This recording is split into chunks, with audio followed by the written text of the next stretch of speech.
जी कहते हैं, राजन, मेरुगिरी के शिखर पर श्रीनिधान नामक एक नगर है जो नाना प्रकार के रत्नों से सुशोभित, अनेक आश्चर्यों का घर तथा बहुतेरे वृक्षों से हरा भरा है। भांति भांति की अद्भुत धातुओं से उसकी बड़ी विचित्र शोभा होती है। वह स्वच्छ स्फटिक मणि के समान निर्मल दिखाई देता है। वहाँ ब्रह्माजी का वैराज नामक भवन है, जहाँ देवताओं को सुख देने वाली कांतिमती नाम की सभा है। वह मुदाय सेवित तथा ऋषि महर्षियों से भरी रहती है। एक दिन देवेश्वर ब्रह्माजी उसी सभा में बैठकर जगत का निर्माण करने वाले परमेश्वर का ध्यान कर रहे थे। ध्यान करते करते उनके मन में यह विचार उठा कि मैं किस प्रकार यह करूं? भूतल पर कहाँ और किस स्थान पर मुझे यज्ञ करना चाहिए? काशी, प्रयाग, तुंगा, तुंगभद्रा, नैमिषारण्य, पुष्कर, कांची भद्रा, देविका, कुरुक्षेत्र, सरस्वती और प्रभास आदि बहुत से तीर्थ हैं। भूमंडल में चारों ओर जितने पुण्य तीर्थ और क्षेत्र हैं, उन सबको मेरी आज्ञा से रुद्र ने प्रकट किया है, जिससे मेरी उत्पत्ति हुई है। भगवान श्री विष्णु की नाभि से प्रकट हुए उस कमल को ही वेदपाठी ऋषि पुष्कर तीर्थ कहते हैं। पुष्कर तीर्थ उसी का व्यक्त रूप है। इस प्रकार विचार करते करते प्रजापति ब्रह्मा के मन में यह बात आई कि अब मैं पृथ्वी पर चलूं। यह सोचकर वे अपनी उत्पत्ति के प्राचीन स्थान पर आए और वहां के उत्तम वन में प्रविष्ट हुए, जो नाना प्रकार के वृक्षों और लताओं से व्याप्त एवं भांति भांति के फूलों से सुशोभित था। वहां पहुंचकर उन्होंने क्षेत्र की स्थापना की, जिसका यथार्थ रूप से वर्णन करता हूँ। चंद्रनदी के उत्तर प्राची सरस्वती तक और नंदन नामक स्थान से पूर्व क्रम्य या कल्प नामक स्थान तक जितनी भूमि है, वह सब पुष्कर तीर्थ के नाम से प्रसिद्ध है। इसमें लोककर्ता ब्रह्माजी ने यज्ञ करने के निमित्त वेदी बनाई। ब्रह्माजी ने वहां 3 पुष्करों की कल्पना की। प्रथम ज्येष्ठ पुष्कर तीर्थ समझना चाहिए, जो तीनों लोकों को पवित्र करने वाला और विख्यात है। उसके देवता साक्षात ब्रह्माजी है। दूसरा मध्यम पुष्कर है, जिसके देवता विष्णु है, तथा तीसरा कनिष्ठ पुष्कर है, जिसके देवता भगवान रुद्र है। यह पुष्कर नामक वन आदि प्रधान एवं गुह्य क्षेत्र है। वेद में भी इसका वर्णन आता है। इस तीर्थ में भगवान ब्रह्मा सदा निवास करते हैं। उन्होंने भूमंडल के इस भाग पर बड़ा अनुग्रह किया है। पृथ्वी पर विचरने वाले संपूर्ण जीवों पर कृपा करने के लिए ही ब्रह्माजी ने इस तीर्थ को प्रकट किया है। यहाँ की यज्ञवेदी को उन्होंने सुवर्ण और हीरे से मढ़ा दिया तथा नाना प्रकार के रत्नों से सुसज्जित करके उसके फर्श को सब प्रकार से सुशोभित एवं विचित्र बना दिया। तत्पश्चात लोकपितामह भगवान ब्रह्माजी वहाँ आनंद पूर्वक रहने लगे। साथ ही भगवान श्री विष्णु, रुद्र, आठों वसु, दोनों अश्विनी कुमार, मरुदगण तथा स्वर्गवासी देवता भी देवराज इंद्र के साथ वहां आकर विहार करने लगे। यह तीर्थ संपूर्ण लोकों पर अनुग्रह करने वाला है। मैंने इसकी यथार्थ महिमा का तुमसे वर्णन किया है। जो ब्राह्मण अग्निहोत्र प्रायण होकर संहिता के क्रम से विधिपूर्वक मंत्रों का उच्चारण करते हुए इस तीर्थ में वेदों का पाठ करते हैं, वे सब लोग ब्रह्माजी के कृपापात्र होकर उन्हीं के समीप निवास करते हैं। भीष्मजी ने पूछा, भगवन, तीर्थ निवासी मनुष्यों को पुष्कर वन में किस विधि से रहना चाहिए? क्या केवल पुरुषों को ही वहां निवास करना चाहिए या स्त्रियों को भी, अथवा सभी वर्णों एवं आश्रमों के लोग वहां निवास कर सकते हैं? पुलस्त्य जी बोले, राजन, सभी वर्णों एवं आश्रमों के पुरुषों और स्त्रियों को भी उस तीर्थ में निवास करना चाहिए। सबको अपने अपने धर्म और आचार का पालन करते हुए दंभ और मोह का परित्याग करके रहना उचित है। सभी मन, वाणी और कर्म से ब्रह्माजी के भक्त एवं जितेंद्रिय हों। कोई किसी के प्रति दोष दृष्टि न करे। सब मनुष्य संपूर्ण प्राणियों के हितैषी हों। किसी के भी हृदय में खोटा भाव नहीं रहना चाहिए। भीष्मजी ने पूछा, ब्राह्मण, क्या करने से मनुष्य इस लोक में ब्रह्माजिया भक्त कहलाता है? मनुष्यों में कैसे लोग ब्रह्म भक्त माने गए हैं, यह मुझे बताइए। पुलस्त्य जी बोले, राजन, भक्ति 3 प्रकार की कही गई है, मानस, वाचिक और कायिक। इसके सिवा भक्ति के 3 भेद और है, लौकिक, वैदिक तथा आध्यात्मिक। ध्यानधारणा पूर्वक बुद्धि के द्वारा वेदार्थ का जो विचार किया जाता है उसे मानस भक्ति कहते हैं। यह ब्रह्मा जी की प्रसन्नता बढ़ाने वाली है। मंत्र जप, वेदपाठ तथा आरण्यकों के जप से होने वाली भक्ति वाचिक कहलाती है। मन और इंद्रिया को रोकने वाले व्रत, उपवास, नियम, कृच्छ्र, सांतपन तथा चांद्रायण आदि भिन्न भिन्न व्रतों से, ब्रह्मकृच्छ्र नामक उपवास से एवं अन्यान्य शुभ नियमों के अनुष्ठान से जो भगवान की आराधना की जाती है उसको कायिक भक्ति कहते हैं। यह द्विजातियों की त्रिविध भक्ति बताई गई। गाय के घी, दूध और दही, रत्न, दीप, कुरा जल, चंदन, माला, विविध धातुओं तथा पदार्थ, काले अगर की सुगंध से युक्त एवं घी और गूगुल से बने हुए धूप, आभूषण, सुवर्ण और रत्न आदि से निर्मित विचित्र विचित्र हार, नृत्य, वाद्य, संगीत, सब प्रकार के जंगली फलमूलों के उपहार तथा भक्ष्य भोज्य आदि नैवेद्य अर्पण करके मनुष्य ब्रह्मा जी के उद्देश्य से जो पूजा करते हैं वह लौकिक भक्ति मानी गई है। ऋग्वेद, यजुर्वेद तथा सामवेद के मंत्रों का जप और संहिताओं का अध्यापन आदि कर्म यदि ब्रह्मा जी के उद्देश्य से किए जाते हैं तो वह वैदिक भक्ति कहलाती है। वेद मंत्रों के उच्चारण पूर्वक भविष्य की आहुति देकर जो क्रिया संपन्न की जाती है वह भी वैदिक भक्ति मानी गई है। अमावास्या अथवा पूर्णिमा को जो अग्निहोत्र किया जाता है, यज्ञों में जो उत्तम दक्षिणा दी जाती है तथा देवताओं को जो पुरोडाश और चरु अर्पण किए जाते हैं, ये सब वैदिक भक्ति के अंतर्गत है।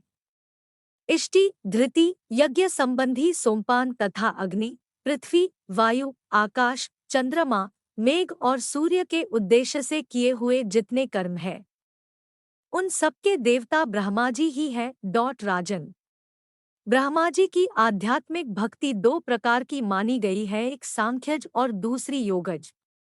इन दोनों का भेद सुनो।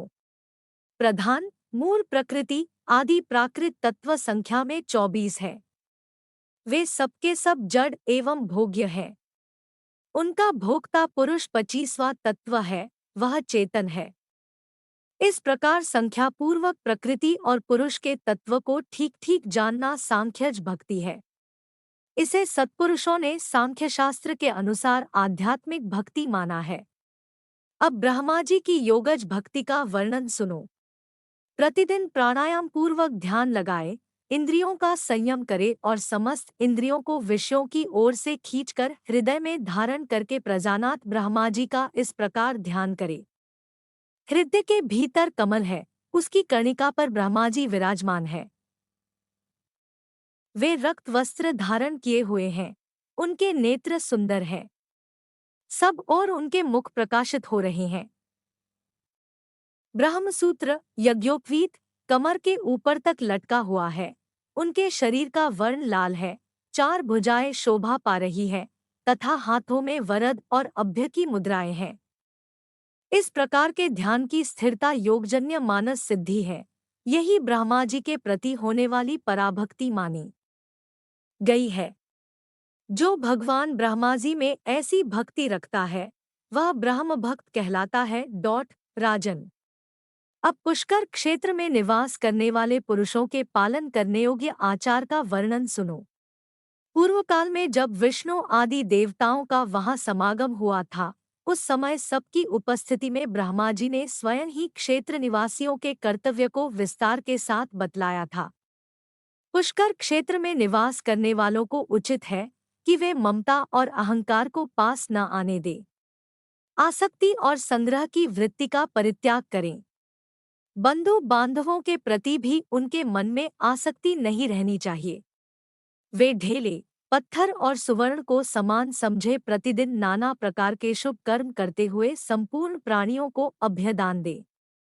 नित्य प्राणायाम और परमेश्वर का ध्यान करें, जप के द्वारा अपने अंतःकरण को शुद्ध बनाएं। यतिधर्म के कर्तव्यों का पालन करें। सांख्ययोग की विधि को जाने तथा संपूर्ण संशयों का उच्छेद करके ब्रह्म का बोध प्राप्त करें। क्षेत्र निवासी ब्राह्मण इसी नियम से रहकर वहां यज्ञ करते हैं। अब पुष्कर वन में मृत्यु को प्राप्त होने वाले लोगों को जो फल मिलता है उसे सुनो। वे लोग अक्षय ब्रह्मा सायुज्य को प्राप्त होते हैं, जो दूसरों के लिए सर्वथा दुर्लभ है। उन्हें उस पद की प्राप्ति होती है जहां जाने पर पुनः मृत्यु प्रदान करने वाला जन्म नहीं ग्रहण करना पड़ता। वे पुनरावृत्ति के पद का परित्याग करके ब्रह्म संबंधिनी परा विद्या में स्थित हो जाते हैं। भीष्म जी ने कहा, ब्राह्मण, पुष्कर तीर्थ में निवास करने वाली स्त्रियां, म्लेच्छ, शूद्र, पशुपक्षी, मृग, गूंगे, जड़, अंधे तथा बहरे प्राणी जो तपस्या और नियमों से दूर है, किस गति को प्राप्त होते हैं, यह बताने की कृपा करे। पुलस्त्य जी बोले, भीष्म, पुष्कर क्षेत्र में मरने वाले म्लेच्छ, शूद्र, स्त्री, पशु, पक्षी और मृग आदि सभी प्राणी ब्रह्मलोक को प्राप्त होते हैं। वे दिव्य शरीर धारण करके सूर्य के समान तेजस्वी विमानों पर बैठकर ब्रह्मलोक की यात्रा करते हैं। तिर्यग्योनि में पड़े हुए पशुपक्षी, कीड़े मकोड़े, चींटियां, थलचर, जलचर, स्वेदज, अंडज, उद्भिज्ज और जरायुज आदि प्राणी यदि पुष्कर वन में प्राण त्याग करते हैं तो सूर्य के समान कांतिमान विमानों पर बैठकर ब्रह्मलोक में जाते हैं।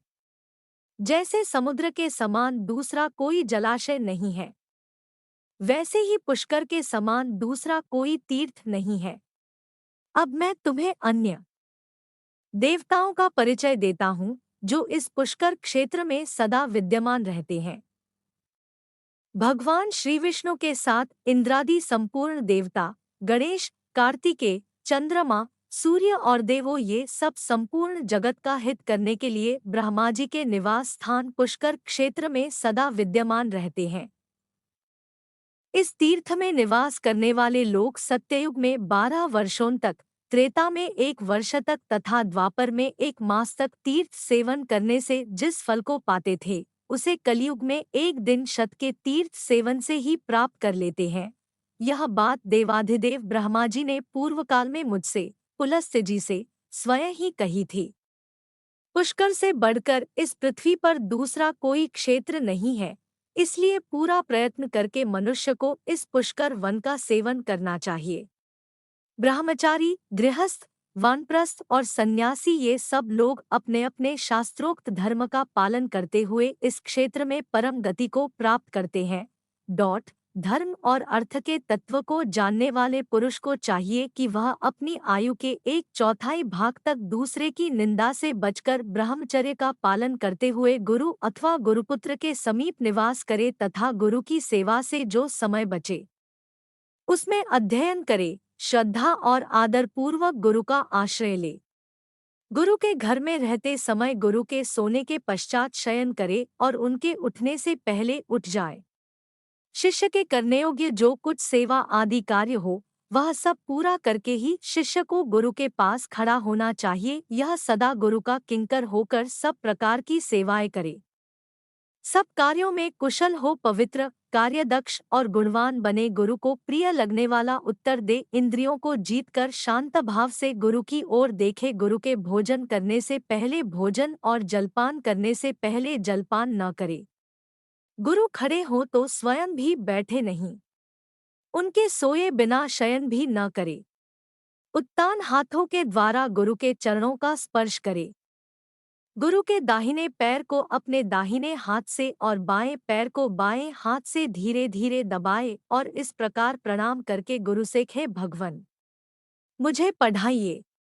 प्रभु, यह कार्य मैंने पूरा कर लिया है और इस कार्य को मैं अभी करूँगा। इस प्रकार पहले कार्य करे और फिर किया हुआ सारा काम गुरु को बता दे।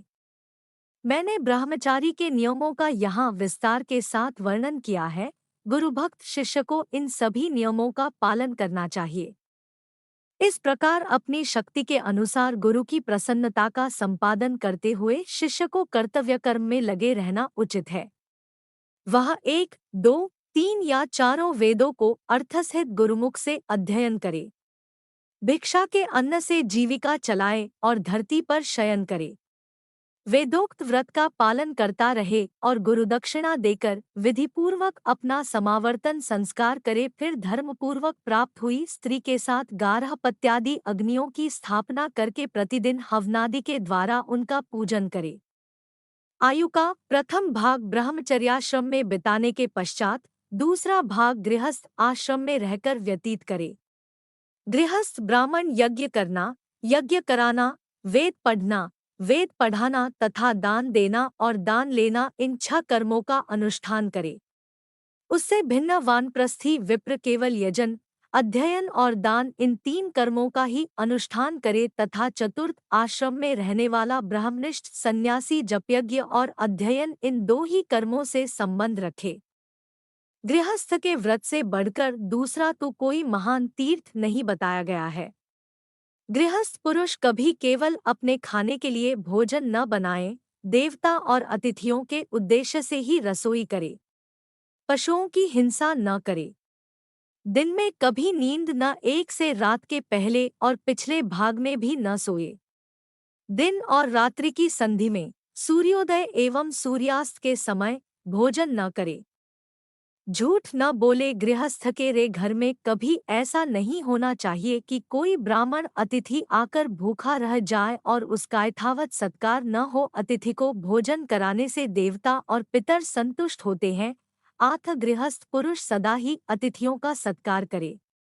जो वेदविद्या और हमें निष्णात श्रोत्रिय, वेदों के पारगामी, अपने कर्म से जीविका चलाने वाले, जितेंद्रिय, क्रियावान और तपस्वी है, उन्हीं श्रेष्ठ पुरुषों के सत्कार के लिए हत्या और कव्य का विधान किया गया है। जो नश्वर पदार्थों के प्रति आसक्त है, अपने कर्म से भ्रष्ट हो गया है, अग्निहोत्र छोड़ चुका है, गुरु की झूठी निंदा करता है और असत्य भाषण में आग्रह रखता है, वह देवताओं और पितरों को अर्पण करने योग्य अन्न के पाने का अधिकारी नहीं है।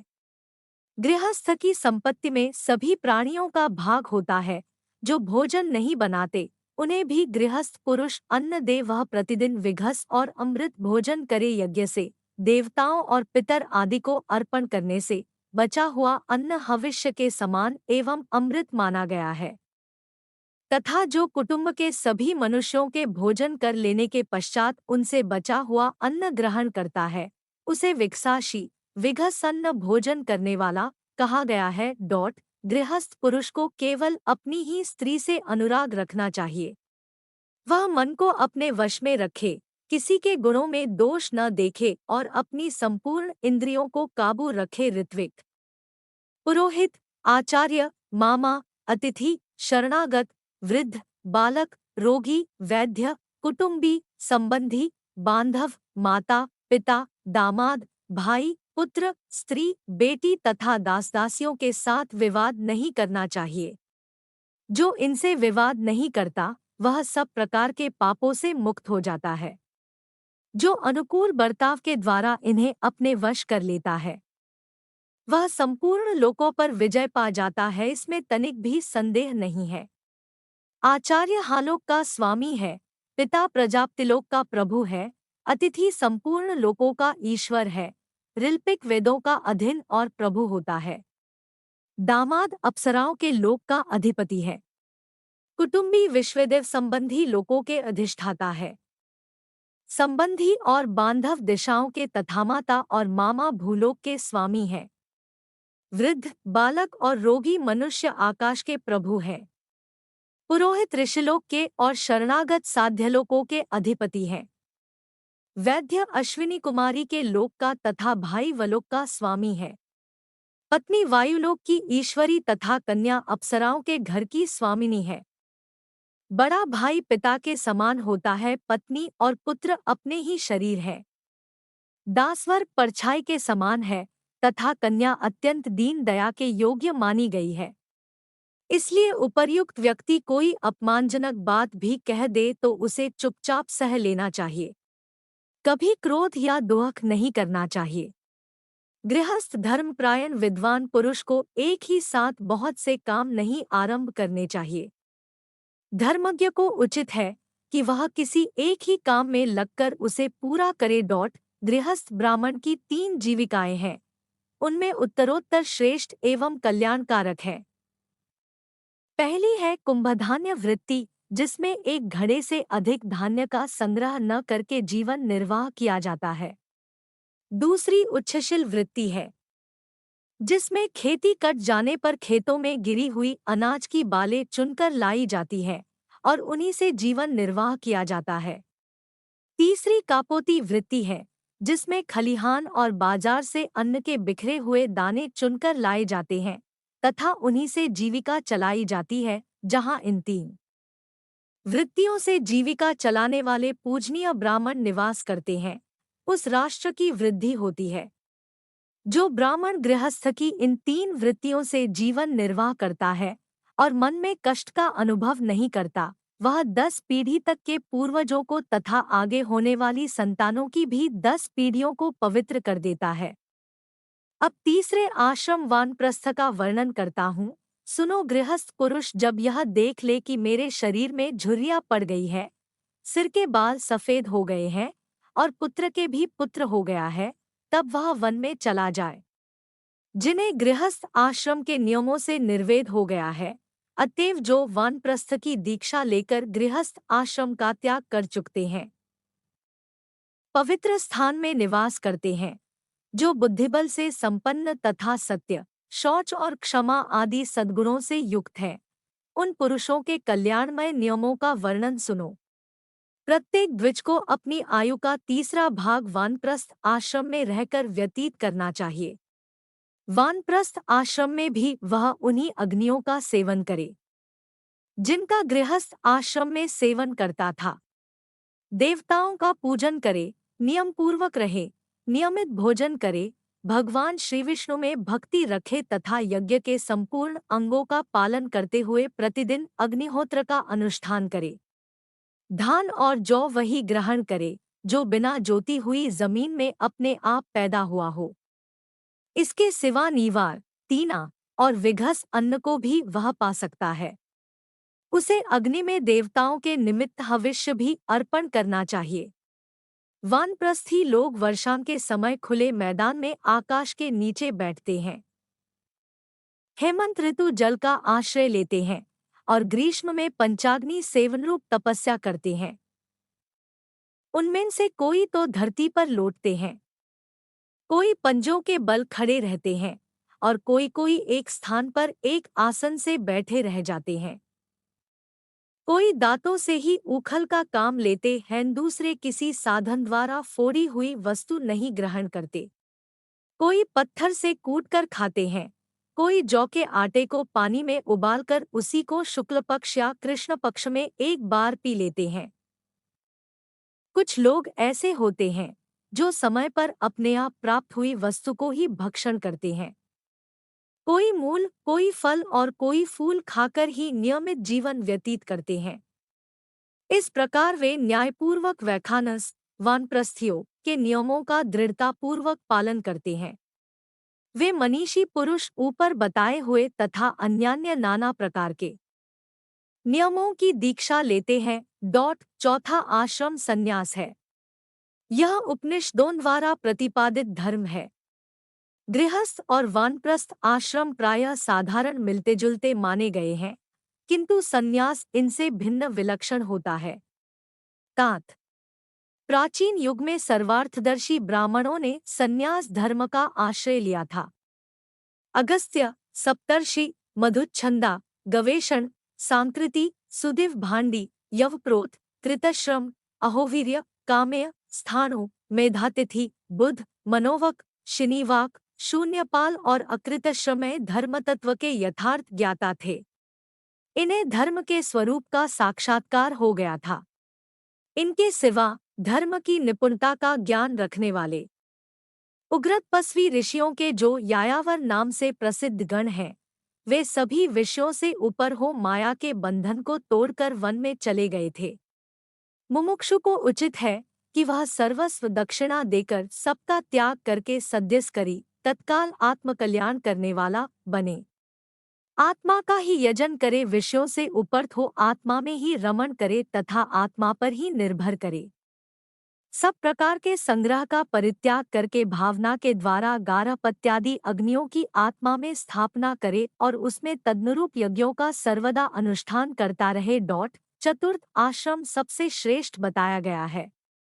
वह तीनों आश्रमों के ऊपर है। उसमें अनेक प्रकार के उत्तम गुणों का निवास है। वही सबकी चरम सीमा पर आधार है। ब्रह्मचर्य आदि तीन आश्रमों में क्रमशः रहने के पश्चात काषाय वस्त्र धारण करके संन्यास ले सर्वस्व त्यागरूप संन्यास सबसे उत्तम आश्रम है। सन्यासी को चाहिए कि वह मोक्ष की सिद्धि के लिए अकेले ही धर्म का अनुष्ठान करे, किसी को साथ न रखे। जो ज्ञानवान पुरुष अकेला विचरता है वह सबका त्याग कर देता है, उसे स्वयं कोई हानि नहीं उठानी पड़ती। सन्यासी अग्निहोत्र के लिए अग्नि का चयन न करे, अपने रहने के लिए कोई घर न बनाए, केवल भिक्षा लेने के लिए ही गांव में प्रवेश करे, कल के लिए किसी वस्तु का संग्रह न करे, मौन होकर शुद्ध भाव से रहे तथा थोड़ा और नियमित भोजन करे। प्रतिदिन एक ही बार भोजन करे। भोजन करने और पानी पीने के लिए कपाल, काठ या नारियल आदि का पात्र विशेष रखना, वृक्ष की जड़ में निवास करना, मलिन वस्त्र धारण करना, अकेले रहना तथा सब प्राणियों की ओर से उदासीनता रखना ये भिक्षु सन्यासी के लक्षण है। जिस पुरुष के भीतर ज़्ब की बातें समा जाती है, जो सबकी सह लेता है, जिसके पास से कोई बात लौटकर पुनः वक्ता के पास नहीं जाती, जो कटु वचन कहने वाले को भी कटु उत्तर नहीं देता, वही संन्यासाश्रम में रहने का अधिकारी है। कभी किसी को भी निंदा को न तो करे और न सुने ही, विशेषतः ब्राह्मणों की निंदा तो किसी तरह न करे। ब्राह्मण का जो शुभकर्म हो उसी की सदा चर्चा करनी चाहिए, जो उसके लिए निंदा की बात हो उसके विषय में मौन रहना चाहिए। यही आत्मशुद्धि की दवा है। जो जिस किसी भी वस्तु से अपना शरीर ढक लेता है, जो कुछ मिल जाए उसी को खाकर भूख मिटा लेता है तथा जहाँ कहीं भी सो रहता है, उसे देवता ब्राह्मण ब्राह्मवेत्ता समझते हैं। जो जन समुदाय को सांप समझकर, स्नेह संबंध को नरक जानकर तथा स्त्रियों को मुर्दा समझकर उन सब से डरता रहता है, उसे देवता लोग ब्राह्मण कहते हैं। जो मान या अपमान होने पर स्वयं हर्ष अथवा क्रोध के वशीभूत नहीं होता, उसे देवता लोग ब्राह्मण मानते हैं। जो जीवन और मरण का अभिनंदन न करके सदा काल की ही प्रतीक्षा करता रहता है, उसे देवता ब्राह्मण मानते हैं। जिसका चित्त रागद्वेषादि के वशीभूत नहीं होता, जो इंद्रियों को वश में रखता है तथा जिसकी बुद्धि भी दूषित नहीं होती, वह मनुष्य सब पापों से मुक्त हो जाता है। जो संपूर्ण प्राणियों से निर्भय है तथा समस्त प्राणी जिससे भय नहीं मानते, उस देहाभिमान से मुक्त पुरुष को कहीं भी भय नहीं होता। जैसे हाथी के पदचिह्न में अन्य समस्त पादचारी जीवों के पदचिह्न समा जाते हैं, तथा जिस प्रकार संपूर्ण ज्ञान चित्त में लीन हो जाते हैं, उसी प्रकार सारे धर्म और अर्थ हिंसा में लीन रहते हैं। राजन, जो हिंसा का आश्रय लेता है वह सदा ही मृतक के समान है। इस प्रकार जो सबके प्रति समान भाव रखता है, भली भांति धैर्य धारण किए रहता है, इंद्रिया को अपने वश में रखता है तथा संपूर्ण भूतों को त्राण देता है, वह ज्ञानी पुरुष उत्तम गति को प्राप्त होता है। जिसका अंतःकरण उत्तम ज्ञान से परितृप्त है तथा जिसमें ममता का सर्वथा अभाव है, उस मनीषी पुरुष की मृत्यु नहीं होती, वह अमृतत्व को प्राप्त हो जाता है। ज्ञानी मुनि सब प्रकार की आसक्तियों से मुक्त होकर आकाश की भांति स्थित होता है। जो सब में विष्णु की भावना करने वाला और शांत होता है, उसे ही देवता लोग ब्राह्मण मानते हैं। जिसका जीवन धर्म के लिए, धर्म आत्मसंतोष के लिए तथा दिनरात पुण्य के लिए है, उसे देवता लोग ब्राह्मण समझते हैं। जिसके मन में कोई कामना नहीं होती, जो कर्मों के आरंभ का कोई संकल्प नहीं करता तथा नमस्कार और स्तुति से दूर रहता है, जिसने योग के द्वारा कम को क्षीण कर दिया है, उसे देवता लोग ब्राह्मण मानते हैं। संपूर्ण प्राणियों को अभ्य की दक्षिणा देना संसार में समस्त दानों से बढ़कर है। जो किसी की निंदा का पात्र नहीं है तथा जो स्वयं भी दूसरों की निंदा नहीं करता। वही ब्राह्मण परमात्मा का साक्षात्कार कर पाता है, जिसके समस्त पाप नष्ट हो गए हैं, जो इहलोक और परलोक में भी किसी वस्तु को पाने की इच्छा नहीं करता, जिसका मोह दूर हो गया है, जो मिट्टी के ढेले और सुवर्ण को समान दृष्टि से देखता है, जिसने रोष को त्याग दिया है, जो निंदा स्तुति और प्रिय अप्रिय से रहित होकर सदा उदासीन की भांति विचरता रहता है, वही वास्तव में सन्यासी है।